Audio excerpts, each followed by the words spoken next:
Assalamualaikum warahmatullahi wabarakatuh. Perkenalkan, nama saya Anisatul Mafiroh. Dan saya Muhammad Uda Ansori. Kami dari kelompok 3 akan menjelaskan tentang tugas perkembangan masa kanak-kanak. Nah, untuk penjelasan yang lebih rinci, simak video berikut ini. Lalu, apa saja sih yang akan dijelaskan dalam pemaparan materi kita? Nah, yang akan kita jelasin adalah yang pertama, yakni pengertian tugas perkembangan.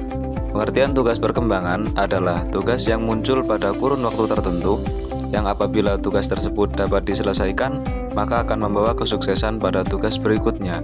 Dan apabila gagal, maka sebaliknya akan membawa ketidaksuksesan pada tugas berikutnya. Kalian tahu nggak usia masa kanak-kanak itu dimulai dari usia berapa? Nah, untuk usia masa kanak-kanak itu ada dua. Yang pertama adalah masa kanak-kanak awal dan masa kanak-kanak akhir.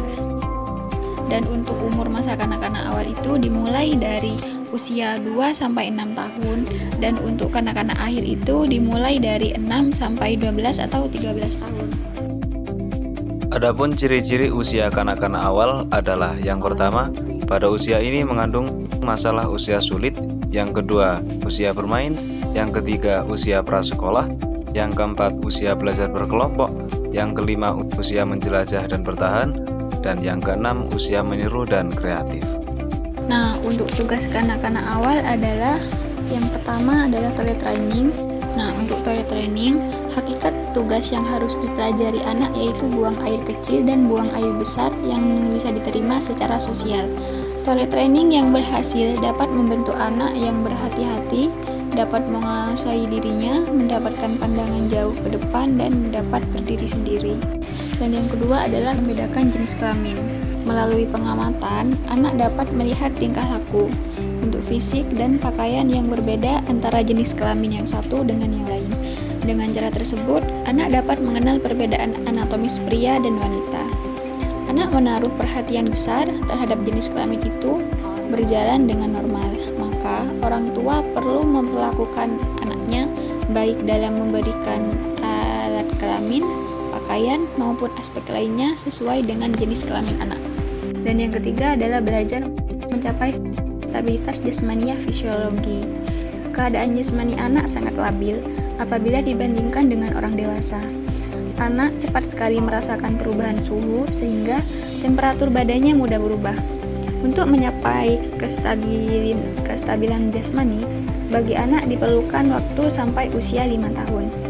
Dalam proses mencapai kestabilan jasmani ini, orang tua perlu memberikan perawatan yang intensif, baik menyangkut pemberian makanan yang bergizi maupun pemeliharaan kebersihan.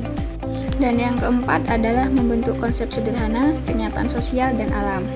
Anak belajar bahwa benda-benda khusus dapat dikelompokkan dan diberi satu nama, seperti kucing, ayam, kambing, dan burung. Untuk mencapai kemampuan tersebut, mengenal pengertiannya, diperlukan kematangan sistem syaraf, pengalaman, dan bimbingan dari orang dewasa.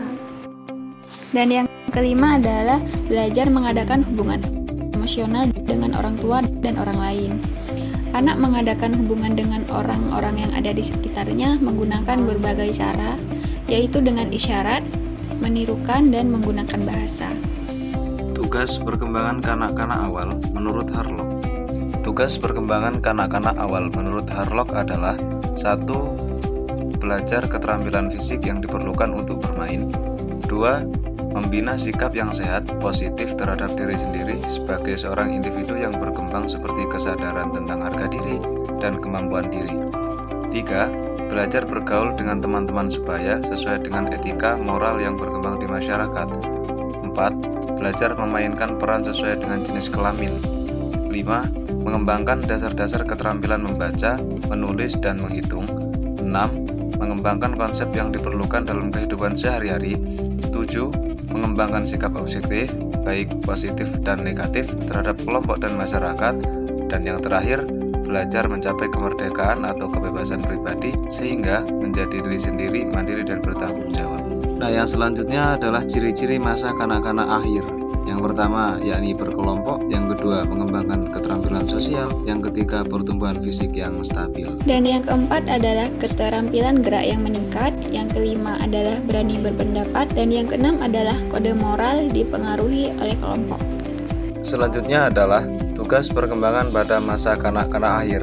Yang pertama, mempelajari keterampilan fisik yang diperlukan untuk permainan-permainan yang umum. Membangun sikap yang sehat, mengenali diri sendiri sebagai makhluk yang sedang tumbuh, belajar menyesuaikan diri dengan teman-teman seusianya, mulai mengembangkan peran sosial pria atau wanita yang tepat, mengembangkan keterampilan-keterampilan yang diperlukan untuk kehidupan sehari-hari, mengembangkan pengertian-pengertian yang diperlukan untuk kehidupan sehari-hari, mengembangkan hati nurani, pengertian moral, tata dan tingkat nilai, mengembangkan sikap terhadap kelompok-kelompok sosial dan lembaga. Terakhir adalah mencapai kebebasan pribadi.